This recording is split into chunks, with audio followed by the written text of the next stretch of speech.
Hi, my name is Tyler Russo, and this is the world's fastest, laziest, easiest tutorial on speed painting, mostly black vehicles. So we got these Goff buggies. They're just primed, and then right now I'm dry brushing a little brass scorpion on there. You want it to be like so light of a dry brush, there's like barely any paint getting on. You can see like this guy I put too much, but like this one contrasted to this buggy on the left is about what you want.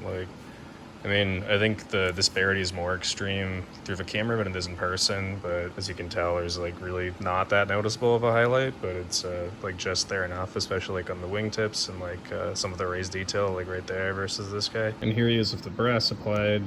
There's a tournament I'm going to in like 6 hours, which is why we're having to do these as fast as we are currently. All right, I did the exact same thing, but I used a plate mail metal this time. Any silver roughly this tone will do. If you're looking to use a Games Workshop paint, I would use bulk gunmetal here. Okay, so next I'm gonna do the skin of the drivers. I'm gonna use white here because I'm going for like a pale or color scheme, but if you wanted to use a traditional or color scheme, just use like whatever base coat color you'd typically apply to your army. Okay, so the white's on there. Having a precision airbrush helps a lot for doing base coats, and I was going kind of fast and could have been a little more precise, but like the spillover is not that big of a deal. I'm gonna go fix that real quick with a black wash. I'm just using a little bit of watered down black to go over those areas we got white on accidentally.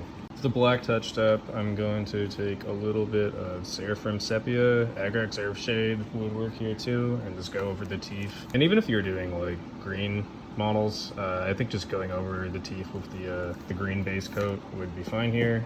You just want to have something that distinguishes the second largest part of the face, which is the teeth, from the largest part, which is the skin. Painted the eyes too, just to have them pop and save time from having to actually like paint the pupils and shit by hand. And I mean, long term we're probably gonna paint over all this. This is just like for tomorrow, so we have something a little bit better than just like a pure base coat on there. Yeah, just a tiny bit of color and contrast makes a huge difference. I painted the jewelry with that same wash too, just to help them feel like they're, you know, a different block from just like a solid base coat. And I airbrush a little bit of Mephiston red on the control panel areas. I think these came out a little too pink, but I'm not opposed to it. Actually, I don't know. They're more pink than I wanted them to be, but the more I think about it, I kind of like the pink. And then splash onto the face as object source lighting, which I'm happy with too. So if you're trying to paint this fast, you're trying to just use like cheat codes to make the models look more done than they are, right? And I mean, these guys took me literally like maybe 10 minutes each. Probably actually maybe like 5. They're clearly like not done, but they're a lot better than just like a literally primed model, right? And with the base, I feel like they'll look like okay enough to play with for like just tomorrow. And better than that, they have a good framework for me to work off of later when I want to make them actually look nice. Like for a 5-minute paint job, I have something that I'm like okay with playing tomorrow, counts as painted, and is way better than just having like an unpainted army. Having the little skull details being painted was bothering me, so I went back and quickly dry brushed those with Arid Earth too.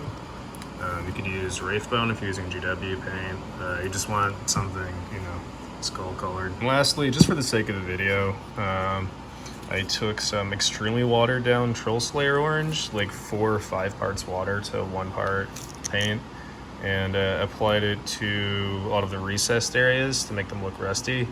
I do this on all my Goff vehicles, but I would normally save it towards the end just because there's a few layers of like weathering and stuff I want to do before then, but it is like the fastest way to add like a little bit of a nice weathering without having to really do that much work at all. And that's it, we're done. We painted them. Or, well, we're not done, but they are painted. And they're off to a pretty good start that I'm excited to finish in the future. Just like the paint job on these scrap chits, this tutorial is extremely low effort and completed in roughly 1/10 the amount of time it normally takes to do one. I'm gonna go back to more detailed tutorials at some point, but when I'm busy, it's nice to do these. Thank you for watching. Hope you like the new work codex. Go forth and conquer.